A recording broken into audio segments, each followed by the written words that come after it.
ഞാനിന്ന്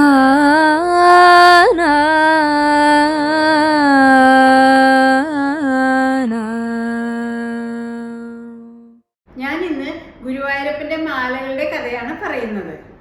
വനമാല, ശിവേലിമാല, പഴുക്കാമണ്ഡപമാല ഇത് നിർമ്മിക്കുന്നത് തന്നെ ഒരു കലയാണ്.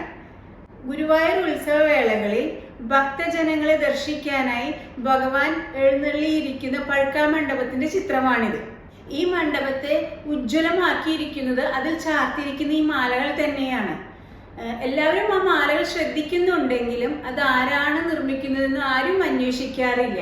തികച്ചും സമർപ്പണ മനോഭാവത്തോടുകൂടി നിർമ്മിക്കുന്ന ഈ കഴകക്കാരെ ആരും അന്വേഷിക്കാറുമില്ല, അവരൊട്ട് അതിന് പ്രതീക്ഷിക്കുന്നുമില്ല. ക്ഷേത്രത്തിലെ കഴകക്കാരായ വാര്യന്മാരും നമ്പീശന്മാരും ശാരടിമാരും അവരുടെ ഊഴത്തിനനുസരിച്ചാണ് ഗുരുവായൂർ അമ്പലത്തിൽ മാല കെട്ടുന്നത്.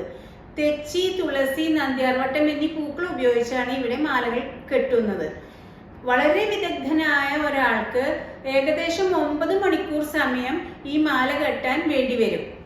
ഒരു പൂക്കടയിലെ മാലകൾക്കും ഈ മാലകളുടെ ഭംഗിയോ ഐശ്വര്യമോ ഇല്ല എന്നുള്ളത് നമുക്ക് ഉറപ്പിച്ചു പറയാൻ സാധിക്കും.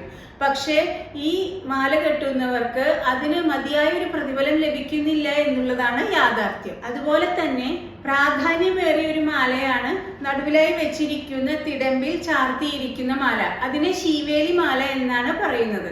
ചുവപ്പ്, പച്ച, വെള്ള എന്നീ നിറങ്ങൾ തുല്യമായി വരുന്ന വനമാല ഭഗവാന് ഏറ്റവും പ്രിയങ്കരമാണ് എന്നാണ് വിശ്വാസം. ഉദാത്തമായ ഒരു കലാരൂപം തന്നെയാണ് ഈ മാലകെട്ട്. ഇതിനെ ഒരു കലയായി അംഗീകരിക്കാനോ ക്ഷേത്രകലാ അക്കാദമി പുരസ്കാരങ്ങൾക്ക് നമ്മുടെ ഈ കഴകക്കാരെ പരിഗണിക്കാനോ ഇതുവരെ അധികൃതർ തയ്യാറായിട്ടില്ല. സമസ്ത കേരള വാര്യർ സമാജത്തിന്റെ കീഴിലുള്ള കഴക സമിതി 2 വർഷമായി ഇതിനു വേണ്ടി പരിശ്രമിക്കും. ഇത്തരം നിശബ്ദ സേവകരായ അമ്പലവാസി വൃന്ദത്തെ ശ്രീ ഗുരുവായൂരപ്പൻ അനുഗ്രഹിച്ചിരിക്കും, സംശയമില്ല. സർവം കൃഷ്ണാർപ്പണമസ്തു. നമുക്ക് ഈ വിവരങ്ങൾ പങ്കുവച്ചത് പ്രശസ്ത കവി ചൊവ്വലൂർ കൃഷ്ണൻകുട്ടിയുടെ സഹധർമ്മിണി സരസ്വതി വാരസ്യാരാണ്. നമസ്കാരം.